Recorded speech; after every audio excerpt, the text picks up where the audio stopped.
propiocepción básicamente es, por ejemplo, tengáis el codo extendido, el brazo estirado, entre comillas, y lo llevéis a 90 grados. Lo volvéis a poner extendido, ahora cerráis los ojos y lo ponéis de nuevo a 90 grados. Si no veis el brazo, ¿cómo sabéis que está a 90 grados? Por nuestra propiocepción. Otro ejemplo, tenéis los ojos cerrados y el codo extendido, brazo estirado, y una persona os mueve el codo hasta cierto ángulo, pues por ejemplo 120 grados, y os lo vuelve a estirar de nuevo, a extender hasta esa posición de 0 grados, de 180, según como lo veáis. Y ahora os pide, vale, ahora quiero que recrees el ángulo que yo te he hecho. Y casi siempre estaremos rondando el ángulo correcto. No siempre es así, obviamente hay mejor hiperpropiocepción. De hecho, es uno de los problemas con las recidivas de tobillo, que se empeora la propiocepción, pero sabéis a lo que me refiero.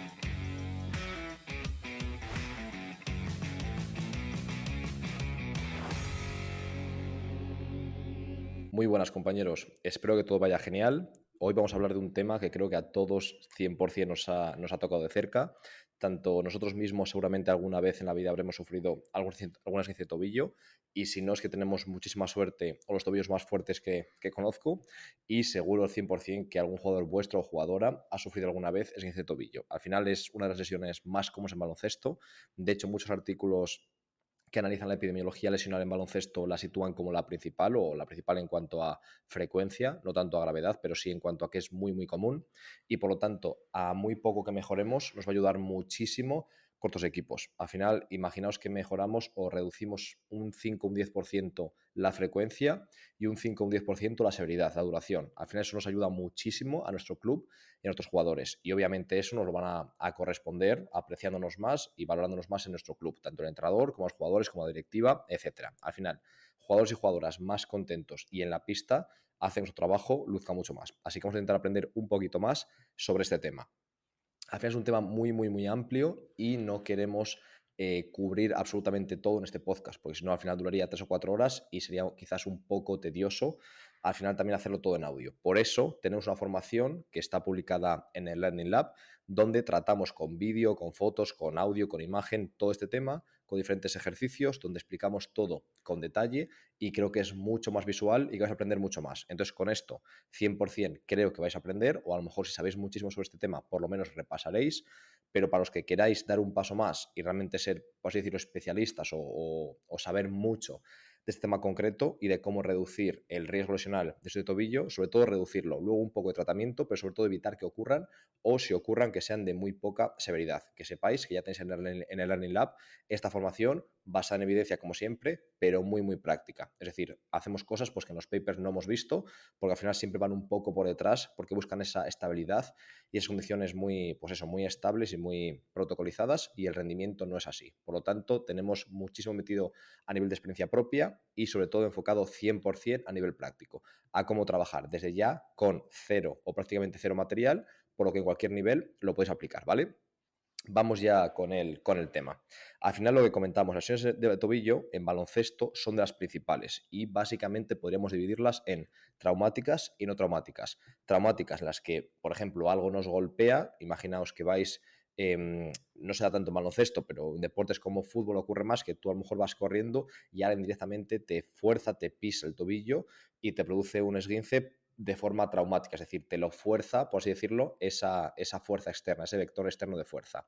Las traumáticas que más se dan en baloncesto es cuando caes de un salto y pisas una superficie que no es el suelo, que es el pie de un jugador, y de esa forma se gira, no tanto por un golpe, pero sí por esa acción de un objeto externo. Hay algunos autores que no lo consideran traumático, sino semitraumático, o hacen otras categorías, pero creo que para que sea más sencillo lo podemos considerar traumático. Es decir, traumáticas son aquellas en las que en principio un objeto externo o nos golpea o nos hace pisar mal, pero no es por nuestro propio desequilibrio o mala propiocepción o por fatiga, sino por ese factor externo, ¿vale? Y las no traumáticas serían por un déficit de equilibrio o un déficit de propiocepción. Vamos ya a intentar hablar a definir ciertos conceptos para intentar entendernos mejor. Al final, como creo que sabéis, yo no soy muy amigo de la terminología, es decir, yo me da un poco igual cómo citemos las cosas. Por ejemplo, hay gente que no le gusta nada y se pone nervioso de decir o de escuchar hablar de prevención de lesiones. A mí no me importa y creo que es un término mucho más intuitivo que reducir el riesgo lesional o reducción de riesgo lesional. Pero, como digo, en este caso concreto creo que es interesante y creo que sí que es importante saber qué términos utilizar y qué nomenclatura, porque sí que tiene un fondo más importante que solo lo que es la categorización. Es decir, déficit de equilibrio, el equilibrio es cómo conseguimos mover nuestros diferentes segmentos corporales para que el centro de masas esté donde queremos. Es decir, puede ser equilibrio estático, en el que en general el centro de gravedad, el centro de masas, queremos que se quede quieto, o a lo mejor un equilibrio dinámico en el que el centro de masas tiene que hacer cierta secuencia y mediante nuestros diferentes segmentos corporales, nuestro sistema vestibular, visual, etcétera, conseguimos que el organismo se mueva como queremos. ¿Vale? Eso es equilibrio. En cambio, la propiocepción, que se utiliza muchísimas veces como sinónimo de equilibrio, pero no es lo mismo y tenemos que saberlo porque los estudios lo diferencian como debe ser, la propiocepción básicamente es, por ejemplo, tengáis el codo extendido, el brazo estirado, entre comillas, y lo llevéis a 90 grados. Lo volvéis a poner extendido, al cerrar los ojos y lo ponéis de nuevo a 90 grados. Si no veis el brazo, ¿cómo sabéis que está a 90 grados? Por nuestra propiocepción. Otro ejemplo. Tenéis los ojos cerrados y el codo extendido, brazo estirado. Y una persona os mueve el codo hasta cierto ángulo, pues por ejemplo 120 grados. Y os lo vuelve a estirar de nuevo, a extender hasta esa posición de 0 grados, de 180, según como lo veáis. Y ahora os pide, vale, ahora quiero que recrees el ángulo que yo te he hecho. Y casi siempre estaremos rondando el ángulo correcto. No siempre es así, obviamente hay mejor hiperpropiocepción. De hecho, es uno de los problemas con las recidivas de tobillo, que se empeora la propiocepción, pero sabéis a lo que me refiero. No es lo mismo equilibrio que propiocepción. Y hay que saber, hay que tenerlo claro para no confundir conceptos y trabajar siempre lo que deseemos trabajar, ¿vale? Entonces, las no traumáticas son muy importantes, el equilibrio y la propiocepción.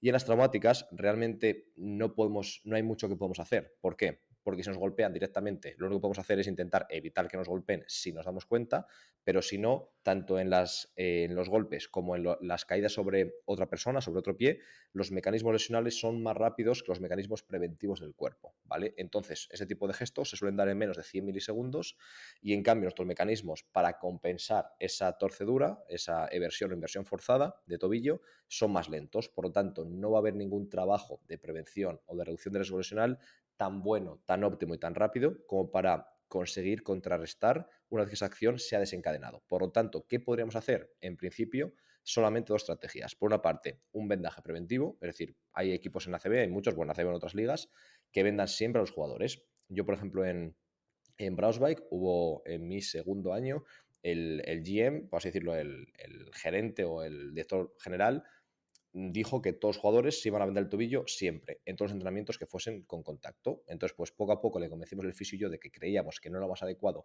en gente que tenía buena propiocepción, buen equilibrio, poco historial de esguinces y además un tobillo muy fuerte. ¿Por qué? Porque a lo mejor a raíz de limitar esa movilidad de tobillo, le das un poco más de carga a la rodilla y había algunos de ellos que la tenían peor que el tobillo. Entonces, por lo que no digo que esté bien siempre, pero obviamente si caes sobre un pie y se tuerce el tobillo, si estás vendado, va a ser menos grave, seguro. Por lo tanto, es interesante este tipo de situaciones de vendar como forma preventiva, ¿vale? Y por otra parte, fortalecimiento. Sabemos que una vez que ese mecanismo se desencadene, me va a lesionar seguro el tobillo, pero si tengo un tobillo exageradamente fuerte, obviamente va a ser de mucha menos duración que eso tengo muy débil y muy laxo. Pues, por ejemplo, imaginad que hay una caída sobre un jugador después de un triple y esa, por ejemplo, inversión forzada a un jugador le puede hacer estar 3 semanas fuera y a otro a lo mejor 3 meses y medio con operación de por medio. Entonces, obviamente no es lo mismo, aunque se desencadene igual el mecanismo lesional, aunque aún así se produzca el esguince, una estructura u otra pueden lidiar de forma diferente con todas esas fuerzas que van a hacer que el tobillo pierda su alineación, ¿vale? Perfecto. Entonces ahora tenemos una idea ya más clara sobre en qué debemos centrarnos y qué factores influyen en que esto yo esté sano o no esté sano.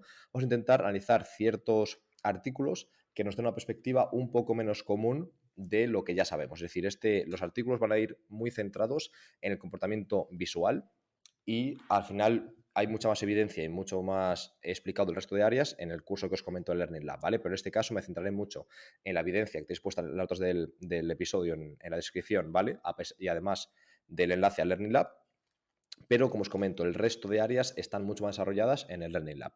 Vamos con el primer estudio en el que se analizaba un test bipodal, ya de momento no parece muy interesante, ¿vale? Es simplemente mantenerse en posición de bipedestación quieto y lo que se analizaba es qué tipo de movimientos, qué tipo de equilibrio o cómo se distribuía los equilibrios en función de que los ojos tuviesen un punto de fijación fijo, como se suele hacer siempre, que en principio nos equilibramos mucho mejor en un punto fijo que si estamos girando la cabeza, obviamente, pero en este caso lo que se hacía era en un ordenador se ponían dos puntos que se movían alternativamente, es decir, aparecía en la izquierda, desaparecía, aparecía a la derecha, y por lo tanto deberíamos hacer movimientos sacádicos con los ojos, es decir, de un lado a otro, no con la cabeza, sino con los ojos, ¿vale? ¿Qué es lo que se vio? Bueno, también analizaron la fatiga, ¿vale? Y se vio que obviamente, como es lógico, había mayor desequilibrio ante fatiga, pero después lo que se vio es que con movimientos sacádicos había menor desequilibrio, tanto con fatiga como sin fatiga.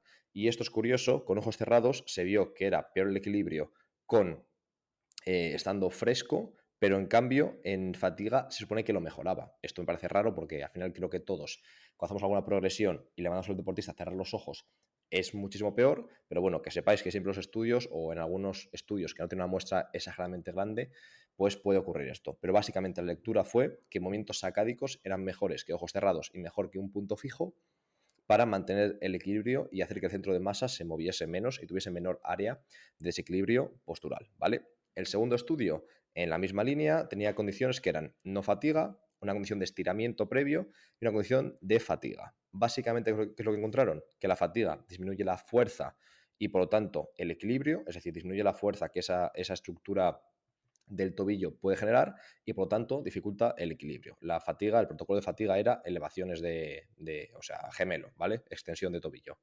Luego el estiramiento disminuía la fuerza, por lo tanto, en principio aumentaría el equilibrio, pero aquí los autores citaron un estudio y mostraban que podría ser que el estiramiento aumentase la propiocepción, es decir, como la sensación del grado de posición de esa articulación, pero dejaban claro que podría ser, no se sabe seguro. Lo que se sabe seguro es que disminuía la fuerza, que sí que parece ser negativo, tanto por la parte del rendimiento como la parte de las lesiones, ¿vale? La edad disminuía la propiocepción también y la fatiga disminuía la propiocepción. ¿Por qué se creía? Pues que era por dos razones. Uno, el daño muscular, que alteraba los receptores musculares, y por otra parte, la fatiga producía temblores musculares, y los temblores musculares, disminución de la propiocepción y del equilibrio. En general, la lectura era que los movimientos sacádicos hacían que el desequilibrio postural disminuyese. Por lo tanto, en este estudio también parecía positivo el realizar movimientos sacádicos en comparación con simplemente dejar un punto fijo con la vista, ¿vale? Estudio 3, en mujeres mayores, de nuevo, hay que tener en cuenta la muestra, por lo que yo no puedo extraer conclusiones directas de ese estudio de mujeres mayores hacia mis deportistas, obviamente, pero si 4, 5, 7 estudios muestran una línea clara, es probable pensar o es lógico que mis jugadores algo similar podría ocurrir, aunque obviamente tendría luego que comprobarlo y que ver 100% que ocurre también en mis jugadores, ¿vale? Pero bueno, para que sepáis que no podemos coger un estudio al azar y decir, mira, como ha pasado esto, en los míos también. Y luego te puedes saber y dices, vale, tengo mujeres, yo trabajo con hombres.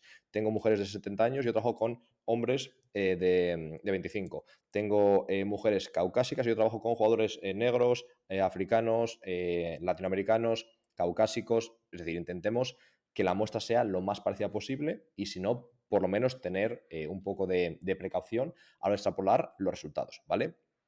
Perfecto. Lo que hacían era separar en un grupo que había tenido caídas previas y otro grupo que no había tenido caídas previas en su vida. Y como es lógico, el grupo que había experimentado caídas tenía peor equilibrio, ¿vale? Perfecto. Las conclusiones eran que a partir de cierta velocidad los movimientos sacádicos son contraproducentes, que esto es muy interesante. Es decir, vale, yo necesito mover o podría mover los ojos de un lado a otro y eso mejora el equilibrio, ¿vale? Pero ¿a qué velocidad? Bueno, pues analizaron unos hercios de 0,5, es decir, bastante lento, 0,5 por segundo, después de 2 hercios y después de 3 hercios. Y vieron que el punto, por así decirlo, de ya en el que el coste-beneficio no era positivo, era 3 hercios. Con 3 hercios disminuía el equilibrio respecto al punto de fijación, por lo que no parece ser cuanto más mejor. Y ahora hay que preguntarse cuál es el límite y si ese límite es igual para todo el mundo. De nuevo, esto eran mujeres mayores. A lo mejor mis deportistas, 3 hercios es lo mejor. Entonces yo simplemente tengo que intentar pensar en esta variable y empezar poco a poco a tenerla en cuenta. El último estudio fue con adultos jóvenes, era una muestra bastante pequeña, menos de 20 personas, pero hombres y mujeres, y bueno, en principio jóvenes, por lo que ya es más interesante en cuanto a muestra que la anterior. Las conclusiones fueron que el área de desequilibrio postural disminuía con hercios de 0,5 y de 2 respecto a fijación. Es decir, que ya en varios estudios parece que unas frecuencias entre 0,5 y 2 hercios son mejores que simplemente mirar en línea recta, que es lo que yo la verdad siempre he hecho cuando me dicen mantener el equilibrio. Siempre tengo la sensación de que lo hago mejor si me fijo en un punto fijo, valga la redundancia. Y ahora habrá que empezar poco a poco a probar y ver si realmente haciendo movimientos acádicos, no de la cabeza, sino de los ojos, realmente se mantiene mejor el equilibrio. Y también vieron que la propiocepción plantar de ambos pies, es decir, esa sensación, ese grado de sensación y saber cómo estamos contrayendo, en qué posición está la musculatura plantar, se aumentaba con movimientos acádicos de 2 hercios. Es decir, que parece que es una herramienta interesante para aumentar la propiocepción y de esta forma también el equilibrio de los jugadores. En líneas generales, parece que movimientos acádicos pueden contribuir a mantener e incluso mejorar el equilibrio. Ahora habría que ver, ¿esto es lo más importante en una intervención? Desde ese punto de vista, no. Esto es un detalle. Esto es algo que se puede sumar y que tiene sentido hacer. Es decir, creo que al final el apartado visual tiene que sumar mucho al vestibular y no tiene sentido trabajar solamente uno de ellos de forma aislada. Por esta razón, ¿cómo sería la intervención óptima? ¿Qué es lo que hemos preparado en el curso y cómo está preparada? No está ordenado en orden de importancia, sino es un continuo y una planificación que tiene diferentes factores, diferentes apartados, intentando utilizar lo que siempre decimos, este ecualizador de los DJs en el que casi todo está presente durante casi todo el momento, pero cambiamos proporciones, subimos, bajamos, etcétera. Por una parte, creo que es muy interesante resistencias manuales. Tiene un curso Jaime Learning Lab específico de esto, que es realmente, lo pienso, espectacular y que hace falta cero material para utilizarlo. Es decir, trabajes o no trabajes, sea cual sea tu presupuesto, a día de hoy puedes trabajar mejor al 100%, lo aseguro, con esa formación. Porque Jaime te explica cómo simplemente con tu cuerpo puedes retar al deportista y retarlo bien, que le cueste y que sufra y que acabe sudando como no te puedes imaginar, ¿vale? Entonces, por una parte, Jaime ha adaptado esa formación, hemos cogido parte de eso y parte de lo que yo he probado en mi día a día para adaptarlo a esta prevención de ese tobillo. ¿Por qué? Yo desde mucho tiempo utilizaba bandas elásticas, diferente trabajo de versión, inversión, etcétera, fortalecerlo, como es lógico. Pero al final los jugadores utilizan bandas elásticas, lo hacen de aquella manera y no es un reto. Es como si haces tú, por ejemplo, una sentadilla al 20% de RM. ¿Es mejor que nada? Probablemente sí. ¿Va a mejorarte de verdad? No. Entonces, al final, con ese tipo de trabajo nos aseguramos que le damos al deportista el estímulo que queremos, de la intensidad que queremos y que le retamos de verdad. Este tobillo en una semana se pone mucho más fuerte de lo que era, 100% asegurado, ¿vale? Después también progresión en aterrizajes, es decir, intentar poco a poco pues ser eficiente en el aterrizaje, no caer a plomo, intentar más o menos caer con los dos pies a la vez, si queremos así, caer de puntera a talón, flexionar también la rodilla y la cadera, no caer a plomo y que la rodilla no amortigue nada, etcétera, etcétera, ¿vale? Y caer a dos piernas, a una pierna, con desequilibrio, con alguien que me empuje, ojos abiertos, ojos cerrados y poco a poco progresar hacia el feed forward. ¿A qué nos referimos con este concepto? Este concepto lo escuché por primera vez a Julio Tous en el Máster de Barcelona. Y básicamente se hace referencia a que siempre hablamos de feedback, siempre. Es decir, yo, por ejemplo, salto, aterrizo, recibo información de cómo he aterrizado y digo, vale, en la siguiente voy a flexionar un poco más la rodilla porque he caído muy a plomo y he hecho mucho ruido. Vale, perfecto. Eso es feedback y eso es muy interesante y es útil y siempre lo vamos a tener. Feed forward se refiere a este concepto de, vale, sobre todo deportes de situación. En deportes individuales tiene un poco menos de importancia, aunque también la tenga. Pero en deportes de situación, donde no sabes qué va a ocurrir, tú puedes tener una cierta anticipación, puedes imaginarte qué es lo más probable, pero no sabes lo que va a ocurrir. Tú, por ejemplo, vas a hacer una canasta, vas a machacar o hacer una bandeja y piensas, voy a caer, vale, pie izquierdo, pie derecho, en dos tiempos, pero con dos piernas. Genial. Y según llegas, te hacen falta y giras y no caes con la izquierda derecha, sino solo con la derecha. ¿Qué ha ocurrido? Ha habido un cambio de planes, entonces ya no tienes feedback. No puedes caer izquierda-derecha y mejorar para la siguiente, sino tienes que crear un esquema motor rápidamente, un esquema motor diferente y que sea eficaz. Esto es el feed forward. Por ejemplo, salta una valla con dos piernas, el aire te enseña un lado y tú aterrizas con ese lado. No sabes qué va a ocurrir y tienes que adaptarte rápidamente. Puedes ir progresando poco a poco con aterrizajes más complicados y también con tener menos tiempo para crear ese nuevo esquema motor. Esto realmente reta mucho y creo que es interesante. Los prepara, por así decirlo, la sensación de que los intentas acercar a ser un gato. Es decir, alguien que es capaz de caer de cualquier sitio, en cualquier forma, siempre bien, siempre suave. Esa es un poco la idea. Intentar ser muy ágil, caer de la forma que tú quieres y aunque cambies condiciones, seguir cayendo bien y seguir protegiendo tus articulaciones. Esa es un poco la idea del feed forward. Lo siguiente sería fortalecer el tobillo en posiciones de desventaja mecánica. Esto es muy útil con planos inclinados. Forzar el tobillo, por ejemplo, en eversión o inversión, que es el mecanismo lesional pues, más típico en principio. y poco a poco en ese punto fortalecer. Fuerza isométrica, fuerza, por ejemplo, un quarter squat en esa posición, un poco más abajo, con más peso, con diferente velocidad, con foco externo, foco interno, fijarnos en diferentes puntos del entorno, etcétera. Después, estímulos visuales. Bueno, lo acabo de estripar, pero básicamente era lo que acabo de decir. El foco interno versus externo. Pues a veces, por ejemplo, centrarte cómo está tu tobillo en eversión o inversión, o a lo mejor centrarte en que una pelota te viene, la agarras y la pasas de vuelta. Foco externo.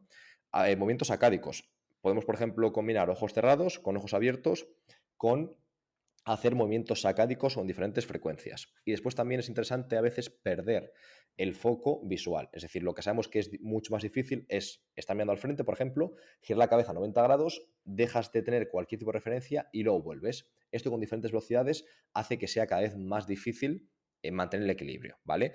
Y por último, hacer algo parecido a lo que acabo de decir, pero además girándonos también la cabeza a derecha e izquierda. Me refiero no solamente rotar el cuello, sino que las orejas, en vez de estar paralelas al suelo, estén casi perpendiculares, es decir, inclinar la cabeza a un lado y al otro. ¿Por qué? Porque el sistema vestibular va a ser mucho más complicado, nos va a tener que dar información porque estamos ya perdiendo el plano de referencia y la horizontalidad, ¿vale? Entonces creo que más o menos estos son los puntos más importantes.